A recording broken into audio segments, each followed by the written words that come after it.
Everyone needs a release that completely takes your mind off things, hey? Like in dirt like riding or racing cars, or like find something that your mind has to be so focused on that. Sports. Yeah. I'd wear 2 strokers deodorant if my wife put it.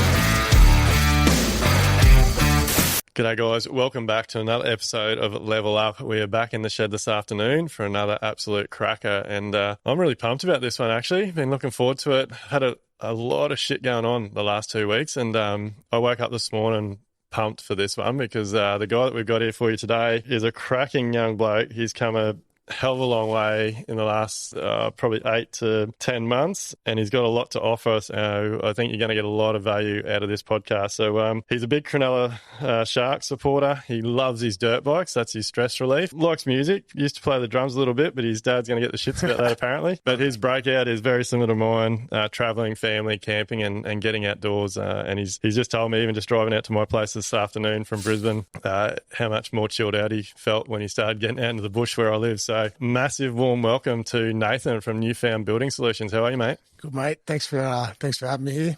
Feels a bit surreal. Yeah, but yeah. I'm stoked to be here. So, mate, I'm like I said, I'm really pumped about this one because you've got a pretty incredible journey that you've been on for like the last. Actually, it's probably coming up to 12 months now. Yeah, I think similar age to my daughter. So she was born in October last year. So I think it'd be about 10, 11 months. Yeah. Since I made the change. So. Yeah. Well, mate, I think we've got so much to try and get through. I know you've actually got a few questions for me, which I'm looking forward to hearing. That's a little bit different. But to let everybody know, like, I was actually really hoping Nathan's old man was going to come up with him today, and like timing just didn't work. And anyway, we might try and get Nathan and his old boy back at some stage, because I rang Nathan to check in on him one day, and his old boy answered his phone, and I can just tell like he is an awesome bloke, because like we only spoke for like 3 or 4 minutes, but the conversation was fantastic. And I nearly had tears in my eyes. Like, he thanked me for the change that he's seen you go through, from where you were to where you are now. So, mate, you're making a big impact on people. Yeah, look, Dad's pretty devastated he can't come, so it just didn't work out. Him and Mum have a holiday booked to Port Douglas, and I pretty much, said to him, let's go to Brizzy, go to the podcast. He knows how much it means to me. But yeah, he pretty much said it was either he comes with me or he salvages his marriage. So so he chose to go with Mum. So they got a family holiday booked up. So yeah, it just didn't really work out. But yeah, he's been one of my biggest supporters, and I guess probably one of my biggest mentors. Probably should have listened to him a lot younger on in my life, and I probably would have had a lot less headaches. But yeah, so Dad works with us, and he's been on the journey. So awesome. But there's one thing that you're glad you didn't listen to your old boy for, because your old boy. So Nathan signed up to Live Life Build, our Elevate program, and you're in a shocking financial situation, mental situation, and your old boy said you can't do it, mate. Like, don't do it, mate. Don't put yourself under that more stress. Yeah. So Dad kind of jumped on board with us last year. He's been in a management role for big electrical substation companies for most of his life, corporate. So a lot of the stuff that we learn in Live Life Build, overheads, all that sort of stuff that you need to manage a business, he's done on a large scale. So he's got a fair idea of what we needed to do. And last year was a pretty bad year for us. And I'd been following your podcast since probably mid-year and wanted to join, but financially we had a job where we were losing money, and it just wasn't good timing, which I don't think it ever is good timing. But there's never a right time. Yeah, so we let the doors close on that one, and I didn't sign up. At the end of the year, there was just multiple things that happened to me, and I think I came home from work one day and just broke down to my wife, just because we had just had our second daughter. I'd lost a shitload of money on a project that I built for a friend of mine, so learned a lot in that job. But then I needed a change. Or the other thing was, at the time too, my supervisor had left because he was going into another role.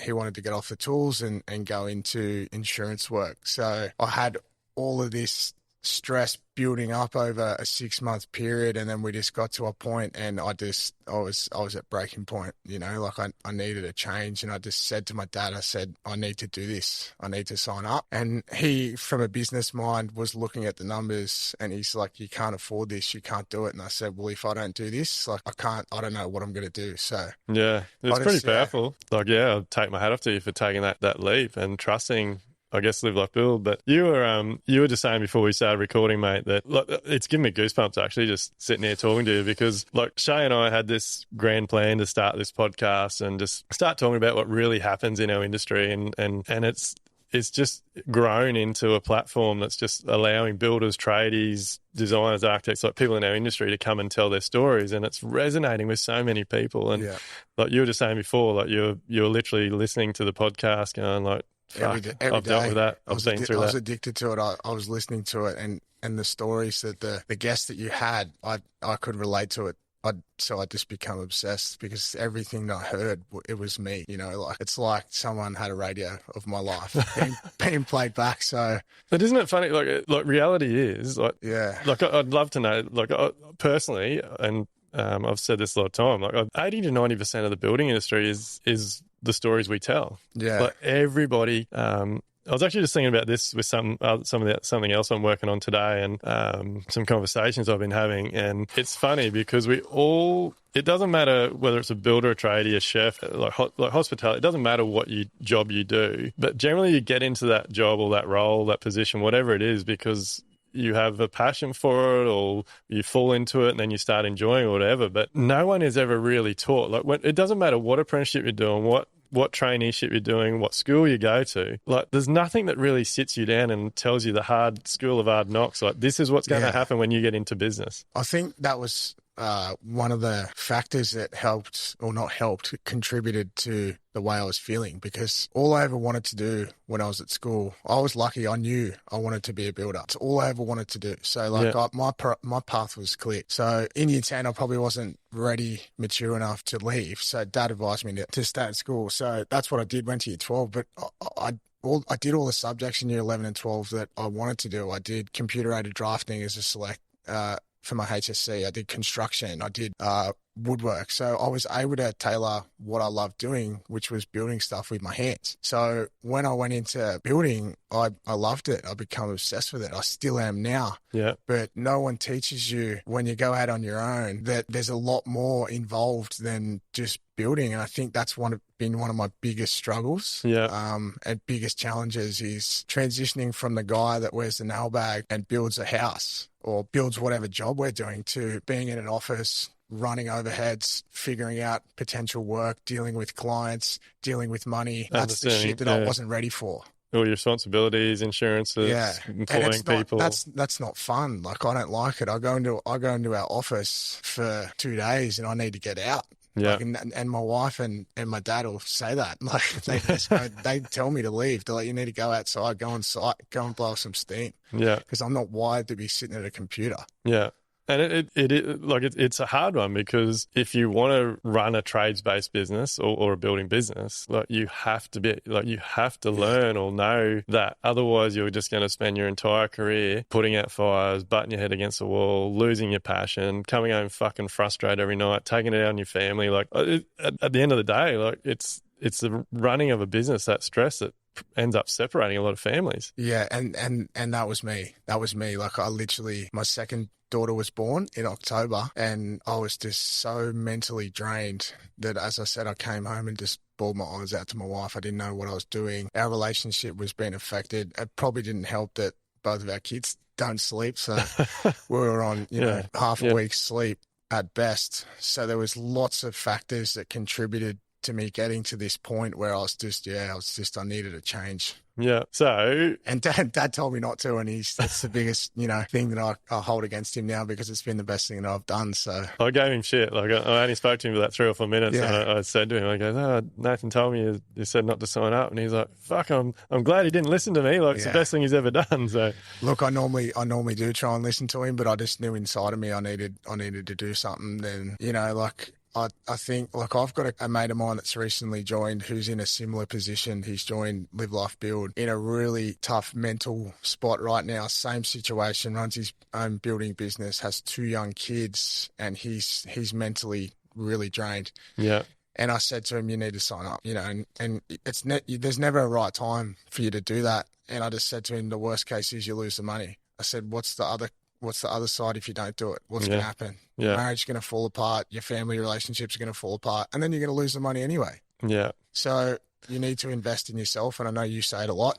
It's a hard one, like, because there's so many people that I see now, and I just, like, I get so frustrated because I'm trying to help them and talk to them, like, but it's hard. Like, some people to be able to help yourself, but at some point. Yeah, you've got to want to help yourself before you'll take anyone else seriously. But mate, this, like, I'm my eyes are welling up, mate, just sitting here listening to you. So it makes me a bit emotional thinking about it too, because and face value is something that people only see. The Instagram profile that you're building all this beautiful stuff. All my mates just think I'm a builder. I'm loaded. Like, you've got all this shit.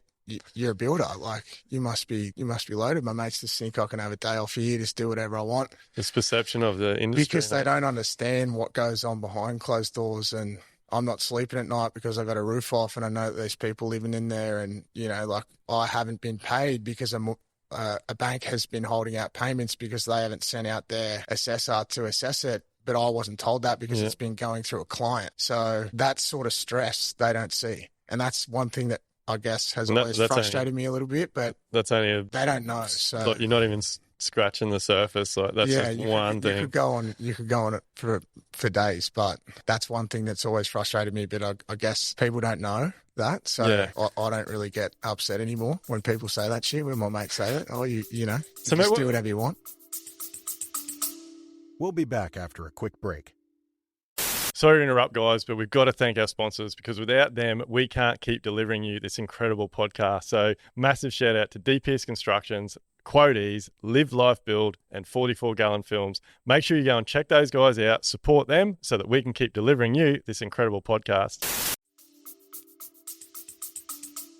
I'm keen to know what it was. So, because like I don't. One thing I don't want is, I don't want this podcast to become a sales fest for Live Life Build. But Live Life Build is something that I've created with Amelia, undercover architect, and like I've had this thing for 10, 15 years. Like, I didn't want to end up the fucking way that I'd seen a lot of builders and tradies end up. And like, every time I'd just get on this charge to create or change an industry, people would shut me down, and then I'd get like you, I'd just burn out, and I'd go, well, fuck that. Like, I'll just look after myself. Like, fuck the rest of the industry. I'll do what I need to do, blah, blah, blah. But this drive just kept coming back. And obviously my wife has been not just my wife, like my whole team. There's people in my team that we definitely wouldn't be in the position we are without them. But and Live Life Build now is basically my vehicle to create a new building industry, and now other business Quoties, it's doing it as well. But there's lots of mentors, coaches. Like, these days, it seems every time I turn my phone on, I'm bloody. Obviously, it's the algorithm and things, but every time I open my phone, it seems like there's a fucking new builder, a new tradie, or a new mentor, someone trying to help the industry. I honestly believe, I don't think there's anyone out there as genuine as Amelia and I. Like, and I'm keen to know your thoughts on it, because people hear me say this all the time. Like, we have hundreds of templates, documents, PDFs, systems in our library. Like, we have so much stuff that we know 100% will allow you to run an incredibly successful building business. And I haven't even scratched the surface of them, by the way. But you have to be right to begin with. Like, so you've been in Live Life Build now, like we say, 10 months or something. The community is unbelievable. Yeah, and that's something, as you said, it's not a sales pitch. And I'll just go back a step. So the reason that I signed up was based on the stories that I was hearing. So people like Brett, he was at the point of closing his doors, but then he signed up and it changed him. So for me, it wasn't about Live Life Build directly trying to make sales. It was about, well, all right, this has helped this guy. He's been in a similar situation to me. And that's what resonated with me. So I thought, if it can help him, and look at him now, he's killing it. Yeah, he's killing it, yeah. So if it can help him, it can help me. and it did. So that was the drive for me to do it. And I think and it comes back to the podcast. It was the stories. Well, mate, that's this podcast. It means so much to me now, and Shay, like obviously this doesn't happen without Shay behind the scenes, but because blokes have to talk. Yeah, like if you had told me, so the Kingscliff event, if you had told me 12, 18 months ago that I'd be sitting in a room full of builders talking about my feelings, like I would have laughed at you. Seriously, I would have laughed at you, because it's like back home, like builders are at the hardware and they're just like, g'day, and then that's it. Like just run off to your truck as quick as you can and leave. You know, like, and I don't know why it's like that. I've got a pretty good network of mates that we all kind of work together when we're growing up, doing our apprenticeships and coming out of our time. And then there's lots of guys that I know that have started businesses. And when, you know, I was again listening to the podcast and hearing you were doing builders breakfasts and stuff like that, I'm like, shit, I need to do something like that in my area. So I've been reaching out to guys in my area trying to do similar things, because it's like, it's not a competition. Yeah. You know, like we all need to band together to help each other. I need to ramp that up again. The podcast has sort of taken over from that. Like we set that up 2 months before COVID started, that Builders Breakfast thing, and it actually went crazy. We've still got a Facebook page, Builders Breakfast Group, but yeah, it's something I should probably look at it every now and then. Something that I want to try and do for my area, because I know that there's guys out there that don't listen to podcasts and don't have the support of people around them. And now that I'm a part of the community, it's not just you. Like I've got friends around the country, like Hamish, Dean, Backman boys. Like there's lots of guys that I regularly talk to. Yeah. If I've got a question about anything, it's just like I'll call them and they'll answer every time. But and even outside of work, we'll just talk about family and just all the shit that happens to you. But it's the community is so special that the conversations are very real. Yeah, it's like I know the conversations I have, like because I've got lots of mates that are now joined Elevate, and the conversations with those mates within Elevate are very different to builder mates I have that aren't in Elevate. And like I'll try and or they'll ask me questions or something will come up about the way they're feeling or whatever, and it's a very different conversation, because I don't know what it is. I don't know how to explain it, but the building industry really has this stigma that.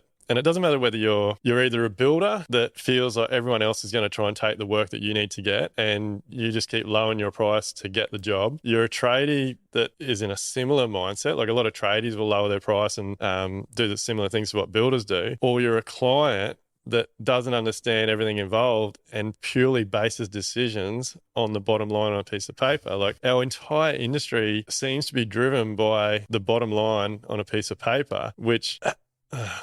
no one wins. No one's winning. Yeah. Like, and so builders and tradies are running shit businesses. And I think the thing that makes it hard, I believe, is because there's a lot of, I'm not going to say which professions, but there's a lot of professions that are involved with builders and tradies and helping them with finances and business planning and all this sort of thing that don't truly know the insides of the business, which are giving, like I talk about this all the time, like you go to the account at the end of the year and they're like, oh, you've made a fortune, like you made 150, 200 grand, but your business has made a $100,000 loss. Yeah. Not putting two and two together or digging deeper or understanding the numbers to realize that they've actually stolen from the business is trading insolvent, and if they actually knew their overheads, that's why they're in a hole. They got no cash flow. And then you get clients that end up with a bad product or a product that they should have got more educated about, because all they've done is base it on a figure. Like it's just the industry is so fucked, really, isn't it? Like it is. And we're since doing the training that we're doing, we only work now with the pack process, because we've only been doing it since the start of the year. It's one of the goals that I had set was to do my pack training, and we did that, and we have used it 3 times now, and we're continuing to use it, and it's only the way I'll use it. Work moving forward, because it's a race to the bottom. Like we were just, as you said, tendering against other people. I wouldn't really reduce my costs. I did on the job last year, but that's a different story because I did it for a friend, and I learned a lot of lessons with that job. Yeah, we've all been there. I put my hand up to say that I took the risk and I did it, and I lost money, which almost sunk me. But I'm using it as a mindset of I'll never do that again, and I learned a lot from it. Yeah, it's no one else's fault but myself, and I think it's about accepting responsibility of that. But taking ownership's a big thing, isn't it? And that was for me, because I got pissed off. You know, like we're losing money, we're doing all this stuff for nothing. Outside of that, I didn't have any work because I was I wasn't working on the business. I was working in it. I was on the tools and doing all sorts of stuff. So it was just a one-way ticket to the bottom for me, but I can see that now. So the pack process has really changed how we operate as a business. And our clients are actually really loving it and getting involved from the start. It's just a no-brainer. Yeah. So we're trying to educate them as best we can. And these podcasts are great for that. Amelia's podcast is great for that because it's hard to sell something that you've only been doing for a short period of time. But obviously the more you do it, the more experience you get and the better it will be moving forward. But it's just showing dividends for everyone involved. Yeah, 100%. Getting all that information at the start. You know, we were quoting jobs that we didn't even have engineering plans on because they're just architects are just sending them out saying, oh, we want pricing. Yeah. And I see it and be like, oh, this is a good architect. I want to try and work with them.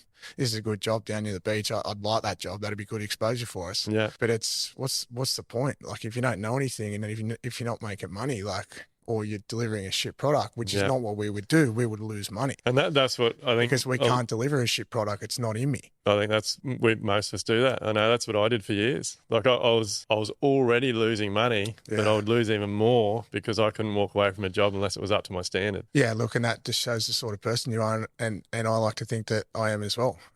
Because look, I could go on about it for days. There's jobs that we've quoted on and tendered. There's a job at the moment in our area. I got to tread carefully, but we quoted on a job. We were too expensive. 3 other builders did as well. This one builder got the job, like by a significant amount of money. Anyway, did the site cut on the job, left it. It's on a sloping block. Left it for probably 5 months. They were meant to put a retaining wall in. All the rain we had last year, the guy's house next door, his garage started subsiding, and I know the guy with the garage. So we're currently doing the job to rectify his work. The builder's gone into liquidation. He's fucked off. He's left everyone to pick up the pieces. And now there's a legal case going on. Yeah. Like it is horrible. But isn't it, I think it's funny, and I've spoke about this so much over the years. Like, I just think it's so, like, it doesn't matter. To me, it doesn't matter if someone's spending 50 grand, $500,000, couple of $1 million. Like, to that person, they've worked hard, they've earned that money. So if you've worked hard for your money, and you want to make sure you get a good product for it, like it blows my mind that people treat building very differently to anything else. Because if you are a client that's getting, let's say you get 3 prices for things, and one is like, well, 2 of them might be close. I don't know. Let's say they're 10% apart, and then one's 10, 20, it could be 30% cheaper. To me, alarm bells should be ringing, like, because the other 2 builders aren't making that amount of money. Yeah. And then, because for everything else in our lives, like you go to the grocery shops, if you buy something that's significantly cheaper than something else, it's shit. If you buy a car, like the cheap brand cars are a lot worse than the more expensive cars. Like everything in life, but just because it's more expensive doesn't mean that it costs more. Like if like the way I explain it to people with my business now, like I am not an expensive builder. I just understand how to run my business, and I build everything to code. I install everything as per specifications, and I do everything properly, and I'll warranty my work. So so I think it also goes back to the initial process. So on that job, these people have designed this beautiful house, right? And it had all these zoning issues, it was in a landslide, bushfire, blah, blah, blah. They've designed this beautiful house and they've sent it out to tender. So that the house is already DA approved, ready to go. Yeah. So there's the problem straight away. Yeah. They can't reduce the size of it because it's already in council. So their back's up against the wall. So it's not their fault. They don't know any different. Yeah. You know, they go to council and they're like, oh, beauty, this is our house. We love it. This is what we want to do. They put it out to tender. It's 500 grand more than what they want to spend. Yeah. So they, you know, and that's going to cost them tens of thousands of dollars to go if they reduce it to go back through DA. In a process. It's taken them 12 months. That's you know, it's wrong from the start. If they had a builder on from the pre-construction stage, they could have said, right, this is way outside of your spend. Let's reduce the size and the scope so that we can try and get it within your budget. So I think it's funny because we obviously do the pack process as well, and we've had multiple clients and even a couple just recently where I don't know for what reason, like it just doesn't, the conversations don't click. Like you can sit in front of them all you like and tell them, look, that particular style of build or type of build or location or size or whatever it is going to be such and such. And the architect just keeps drawing the drawings, and it doesn't matter how many times you keep saying look, you're going over budget. You're like working on these like rough guides that I'm giving you, like that's going to be more than you can afford. Like someone's got to make a decision somewhere to like, you've got to reduce your scope, you've got to reduce the size of the building. Like I say that to people now. I think you say, you've mentioned it a few times, how you say you're the person that delivers the bad news. I tell people I'm the handbrake. Yeah. Because essentially someone needs to be there to be realistic about what it is, because and I do use another analogy, like you want a Bentley, so you go into a Bentley, but you've only got the capacity to pay for a Hilux. You don't go into the Bentley shop and get a Bentley. Yeah. You get a Hilux. Yeah. Do you know what I mean? Because that's what your scope is. So building's no different. Yeah. But for some reason, people think it is. Let's just draw it, and then we'll just go and find someone that we can screw down and then get them to build it. Yeah. There's so many things going on, but because like, just to dive into that a little bit, like one scenario is you got an industry that's driven by volume builders that are smashing out 300 or 400 square meter homes for, I don't know, with COVID, they've gone up to $1,800, 2,000 a square meter. And so clients have this expectation that, well, for $500,000, I should get X. Yeah. And it's completely different. It's chalk and cheese. I think it does my head in a little bit when we do get that, because we still do get that. Or we can build a Masterton home for $400,000. We'll go and do it. Yeah, well, that's it. Like you don't, like it's not the same product. Product is not, they put yellow tone in their floor, in their bathrooms. Yeah. Like they don't see all that because they walk in and see a pretty house, but the bones of it and the structure of it and the insulation and the way it's wrapped, you can drive past the houses and see them. Yeah. They may as well not even put the wrap on. Yeah, it's terrible. They do it in stages, and it's all. Yeah, and look, and that's again, like that's all comes down to cost difference. Like one of the reasons that a custom home builder is going to be more expensive is because we are allowing the supervision to make sure everything is done correctly. Like and I think it's education as well, because they see the billboard on the highway, they see the ad on the radio or on the TV. So that's what's presented to them because it's marketing. Yeah. That's how they operate. Yeah. So branding. If they don't know any different, how are they to know? So I guess it's our job to educate them on what it actually is that's different. Yeah. And what they're actually getting for their money. Yeah. So what's let's go back a bit, because we've dived pretty deep straight from the beginning. Into it. Tell us a little bit about your journey. Like you've touched on that you knew you wanted to be a builder from how far age. do you want to go back? Well, so you continued on from grade 10, did your HSC. I went to year 12 and then I left, and that was in 2007. It was around the time of the GFC. So I got offered 2 apprenticeships. One was with a local builder, residential custom builder, which I didn't take based on the advice from my old man because it was the GFC. So I had the opportunity to get an apprenticeship indentured with the MBA for a high-rise company. So that's what I did. I took on that, and it's not what I wanted to do. High-rise. Like I wanted to build houses. But anyway, I took on the job. It's pretty much a glorified labourer for the first 18 months of my apprenticeship. Couldn't even use a circ saw when I was second year, and I was just doing 10-hour days, 6 days a week over in the North Shore of Sydney. And I just said to my old man, I said, this is not for me, Dad.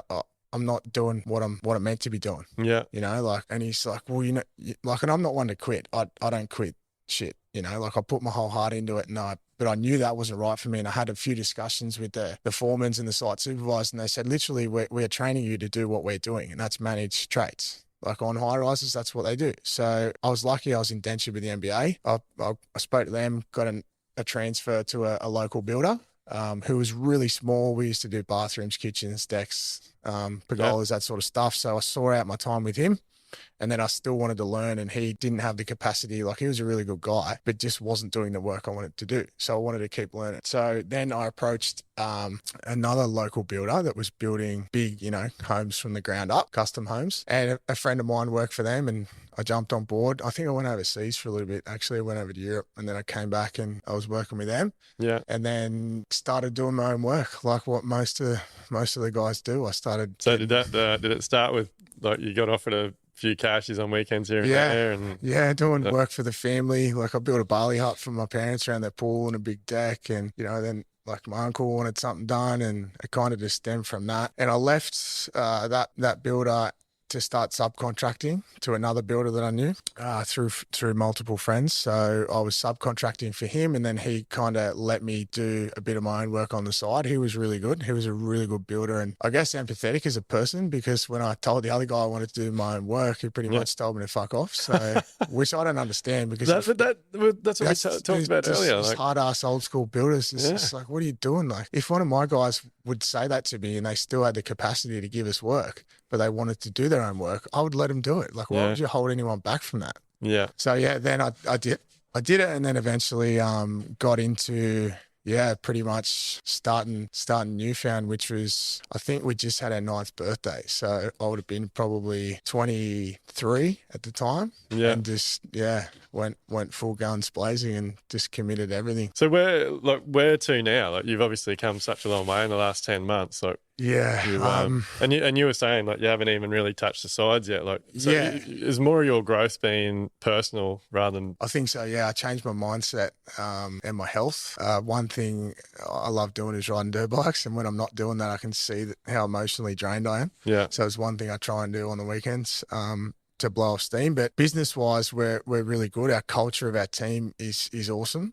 Just to go down another alley, my supervisor left in October, which was when I was down in the dumps, and I thought I was up shit creek without a paddle, but I was actually, lo and behold, had probably one of the biggest opportunities for us come up. And my sister's friend, who's a builder himself, actually threw in the towel. I spoke to him this morning about it and said, am I all right to talk about your journey? And he said, yep. And I asked him what was the main reason he threw in the towel, and he said he was burnt out. He's got 2 young kids. He got burnt by a client, lost a lot of money. And so I approached him, asked him if he wanted to come and work with us. And since then, he's been the happiest he's ever been. So I love now just seeing people's journeys and listen to their stories and things. And like, for me, I don't know, like, we do obviously do our Friday wins and stuff in our group, but like, you've got to have a breakout, don't you? Like, you're right into your dirt bikes and stuff. I remember you were having a bit of a stressful time, and like you were saying for multiple weeks, I got to get on my bike,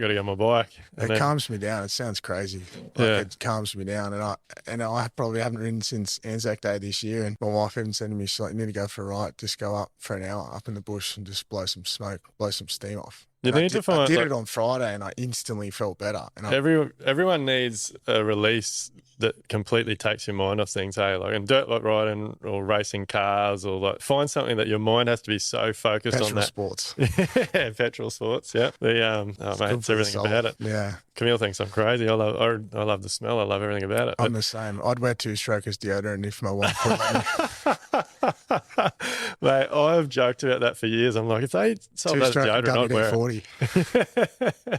But you had a bit of a scare, didn't you? Like, one of your first rides back out, you had a bloody stick go up through your helmet. Yeah. Look, I can't talk too much because my mum will have a heart attack if she listens. But yeah, I've had a couple of bad ones, but that one wasn't even bad. I just washed out on a trail, and I had a stick come through my helmet and actually pierce out through the base piece of my chin, and it was like sitting on my throat. So that was really scary for me. And you said that's not bad. Well, I didn't get hurt, so it scared me a little bit, but I didn't get hurt. So I guess, it just kind of shook me up a little bit, but I guess that's just the sport. So can you see it now that you're in a good headspace and mindset, like you're surrounding yourself with other incredible builders? Like, can you see a clear path? Yeah, I can. So I think we went off topic before, but our team culture is really good. But moving forward, I just want to keep growing as a business, as a culture.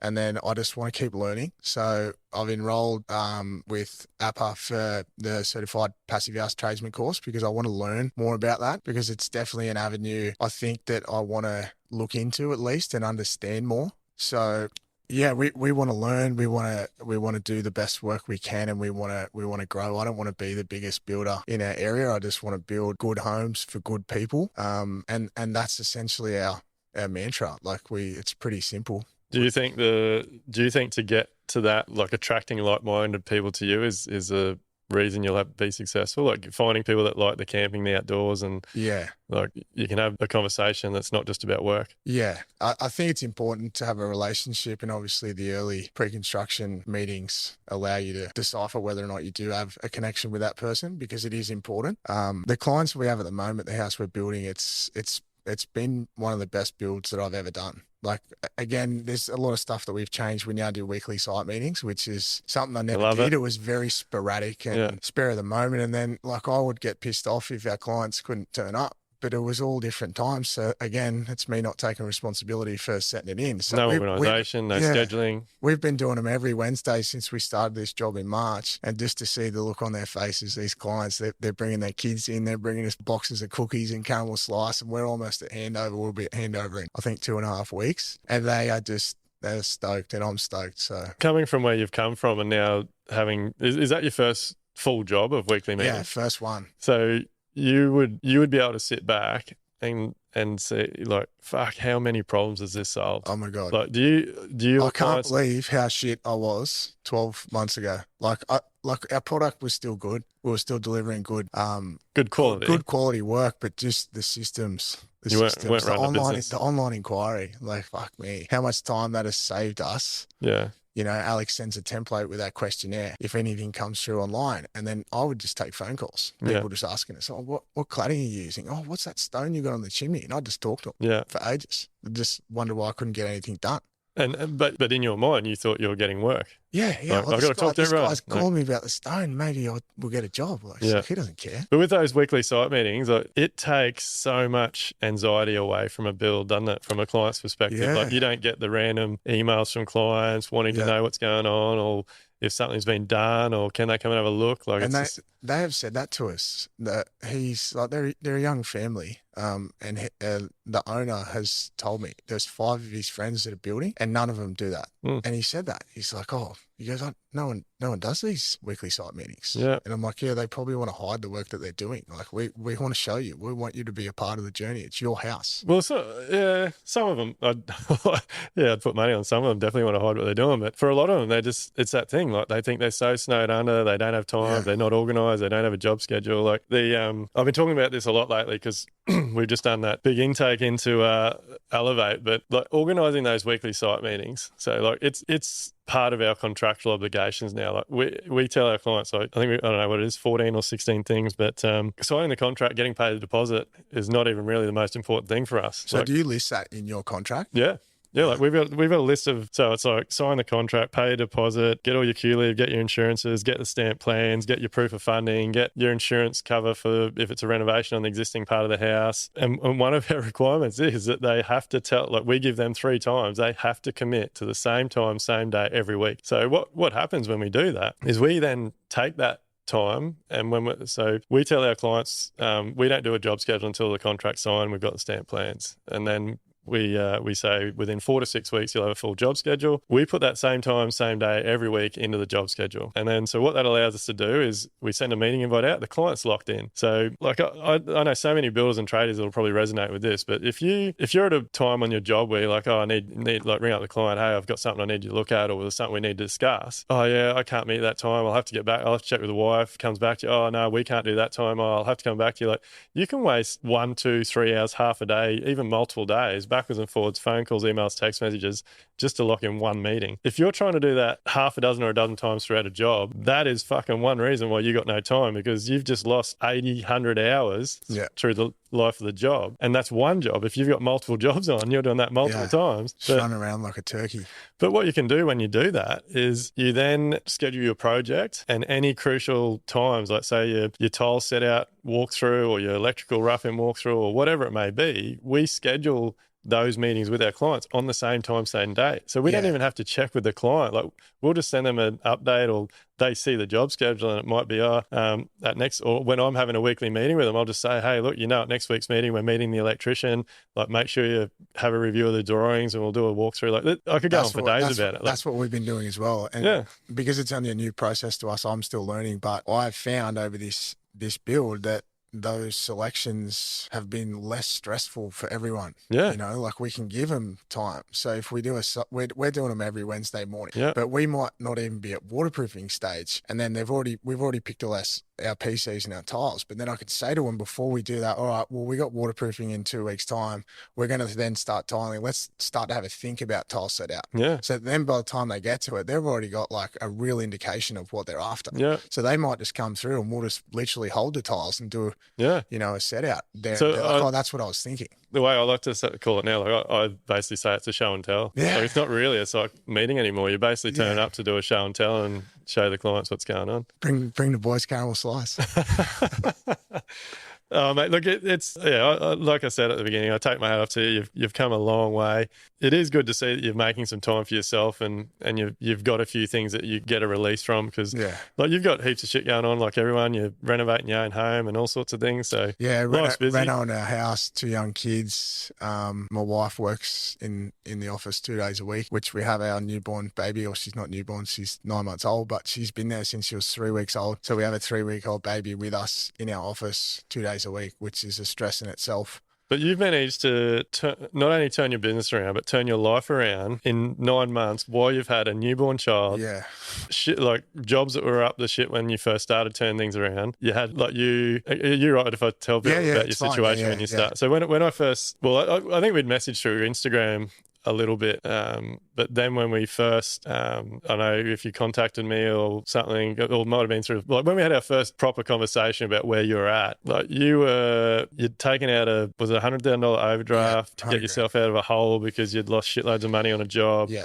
You couldn't pay your bills. You'd had a breakdown. You didn't know how you're going to get out of it because you're just like, I think you're a month away from having your second child. Yeah. So that would have been September last year, and Tully was born in October, and we had no money.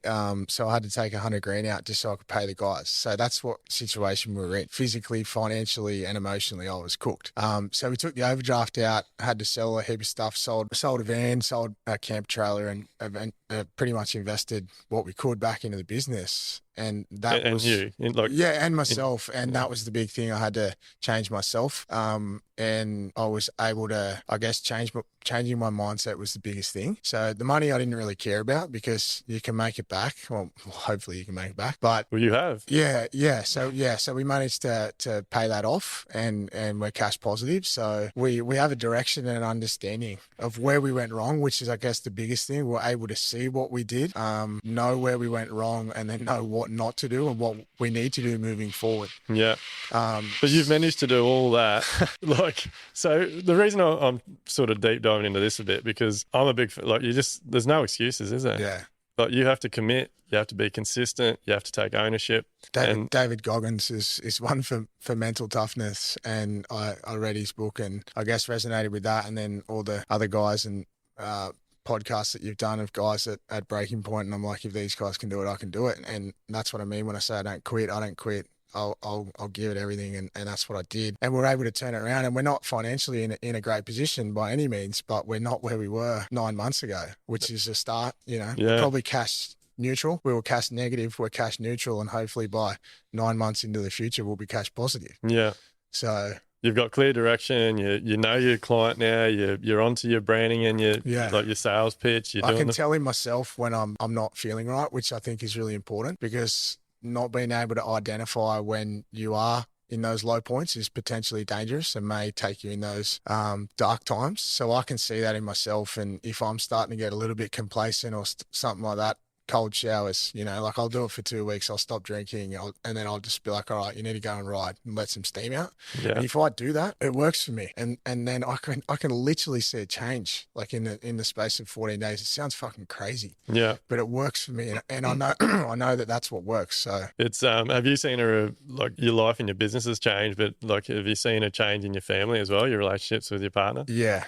Alex will tell you firsthand what she's seen, and family's everything. Like if you don't have your family, you're nothing. So she's seen the change in me since joining, and it's a continual journey. I don't think it'll ever end. Like if there's an end, like what's the point? So we just got to keep going. So mate, it's been an absolute pleasure chatting to you this afternoon. I've seriously, I've my eyes have been welling up for most of the conversation, because I'm proud of you, mate. Like I just think it's fantastic. And look, I think with guys like yourself and all the other guys we have on the podcast and girls, together we're making a difference. You're making a massive difference. You got to take your hat off, because honestly, you're making a big difference to a lot of people's lives. And when you think you know, you get stuck in the ruts yourself, as we were speaking about before, and you feel like you don't make any progress because you're seeing what's in front of you. I'm telling you, you're making a difference to a lot of people's lives. Cheers, mate. I will be crying in a minute. But look, like we touched on, you said you had some questions for me. Yeah, I've got some questions because no one asked Dwayne questions.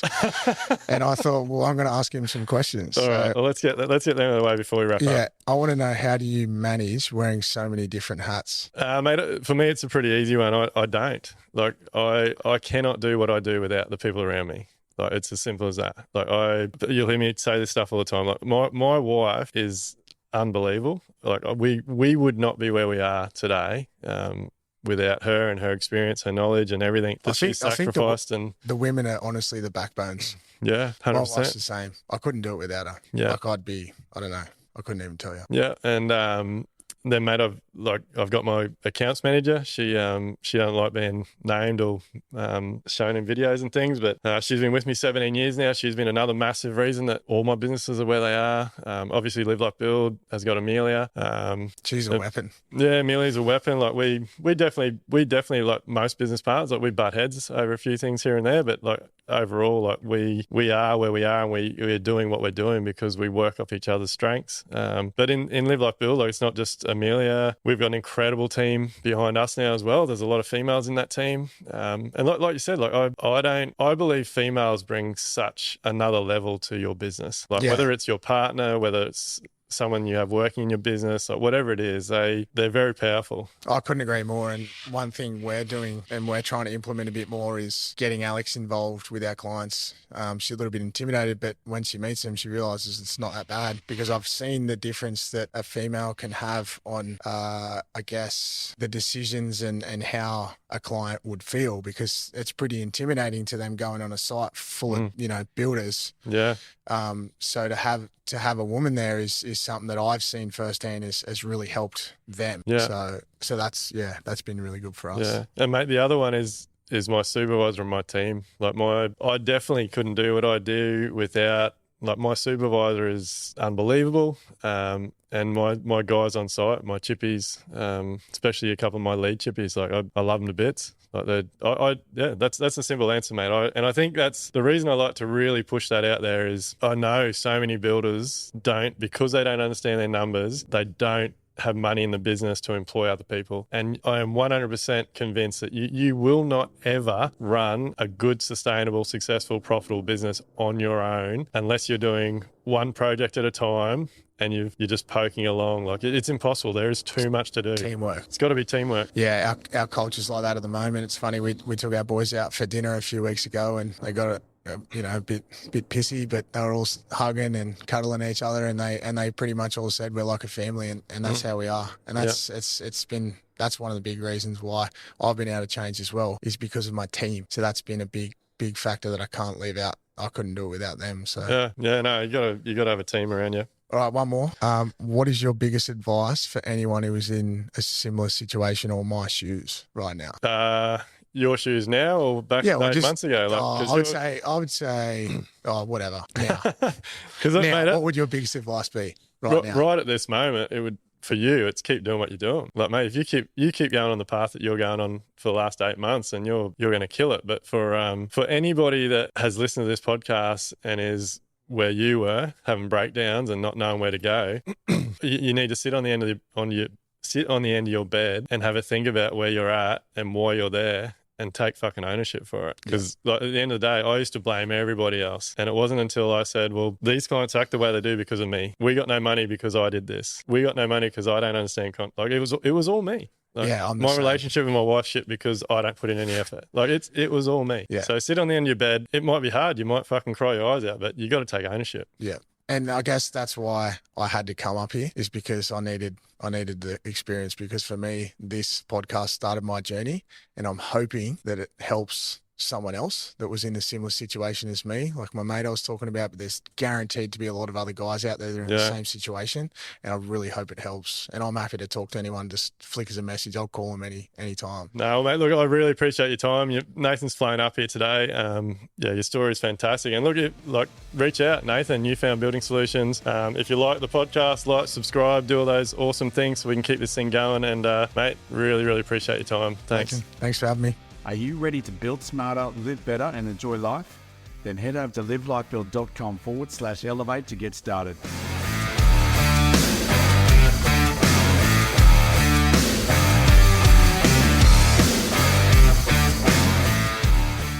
Everything discussed during the Level Up podcast with me, Dwayne Pearce, is based solely on my own personal experiences and those experiences of my guests. The information, opinions, and recommendations presented in this podcast are for general information only, and any reliance on the information provided in this podcast is done at your own risk.